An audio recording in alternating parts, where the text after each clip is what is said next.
metrópole, olá empreendedores, olá futuros empreendedores. Estamos começando mais um Momento Empreendedor e hoje vamos receber aqui Atahan, dono do Artefato Confecções de Camisetas e também já está fazendo outros investimentos numa loja da Claro no Cidade Jardim.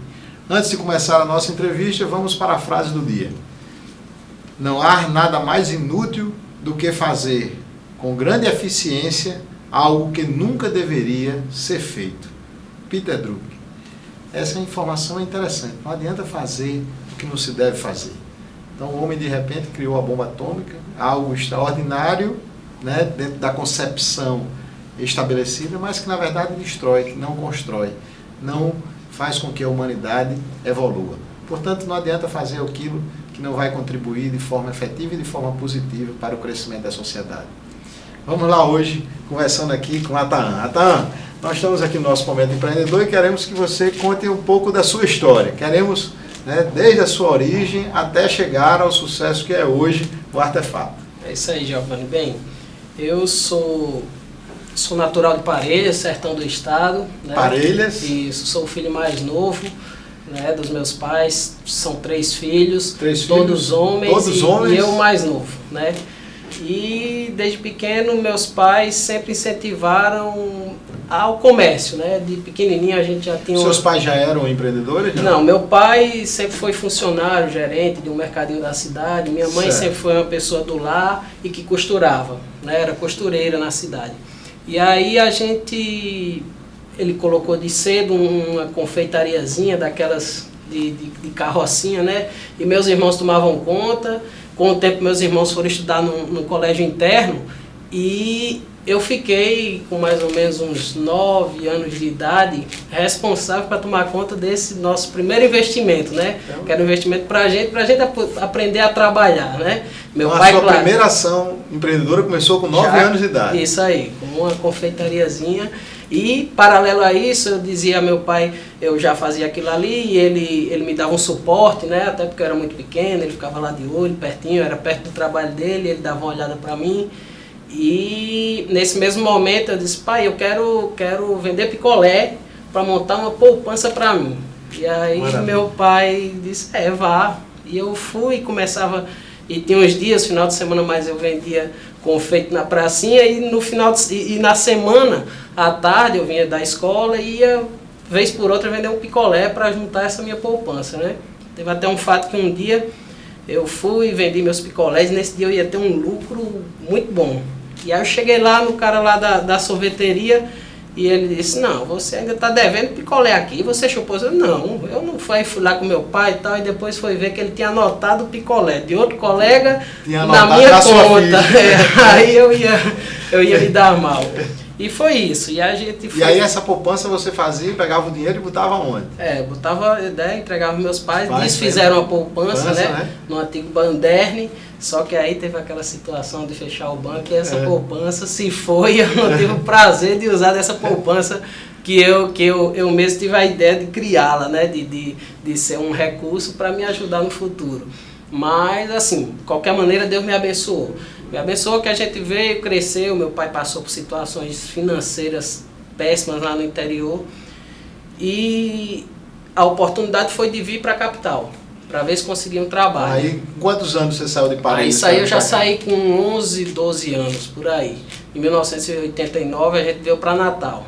Né? Meus irmãos já estudavam nesse colégio interno, né? Que era Colégio Agrícola de Jundiaí, aqui em Macaíba. Só que eles ficavam internos, né? Não voltava para casa porque era longe. E eu vim para aqui e a gente foi, meu pai na dificuldade, conseguiu um emprego, mas um emprego de fábrica, né? Isso para o sustento da família, garantir.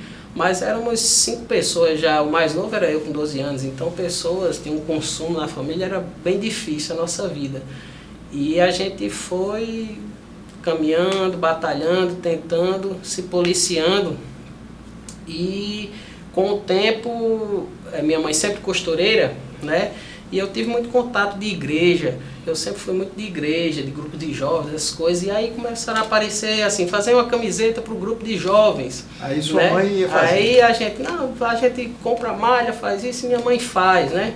tinha um colega que trabalhava com estamparia em outras serigrafias, e aí minha mãe fazia, o colega estampava e assim foi. Meus irmãos fizeram um curso de serigrafia, que é a estamparia com telas, e a gente foi aprimorando isso e eu tomei gosto, né? Eu disse, não, isso dá pra gente tá pra frente, né? E havia dificuldade, e eu dizia à minha mãe, eu digo, olha mamãe, a gente podia comprar uma máquina dessas para a gente começar a fazer. Existia programa balcão de ferramentas do governo, essas coisas, e eu digo, tenta nisso, naquilo, mas nunca dava certo. E aí a gente, na dificuldade, a gente só tinha garantido de comer. De comer era nas últimas garantido, nada mais, mas a gente tinha de facilidade. E uma amiga da minha mãe resolveu um certo tempo de comprar uma máquina overlock, que é a máquina que monta a camiseta hoje, né? E para elas fazerem peças íntimas, calcinha, sutiã. A amiga comprou a máquina, elas dividiam, compravam material e dividiam o lucro, né? E assim foram começando.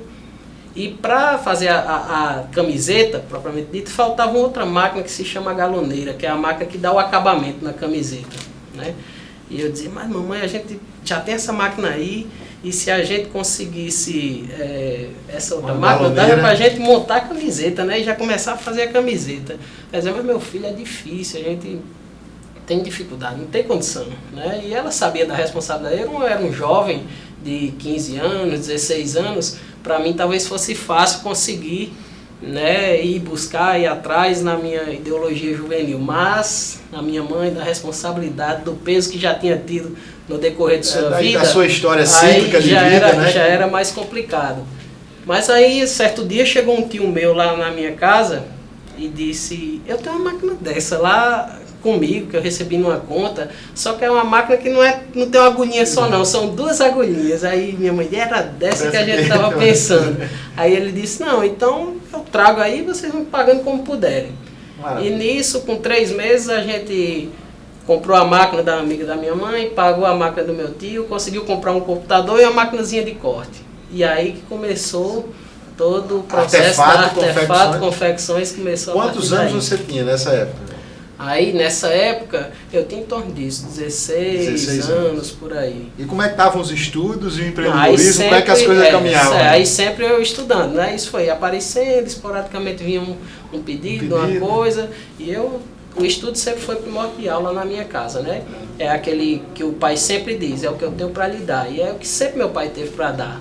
E a gente sempre reconheceu isso, né? Hoje somos todos formados, né? Eu enveredei pelo ramo do empresariado, já meus irmãos não, mas todos se sustentam, têm suas vidas, suas famílias, a partir da formação que tiveram nas universidades, no estudo que meus pais proporcionaram. Vou pedir a você um pouquinho de paciência, pedir também um pouco aos nossos telespectadores, vamos dar um pequeno break comercial, mas voltamos logo em seguida com o segundo momento do nosso programa.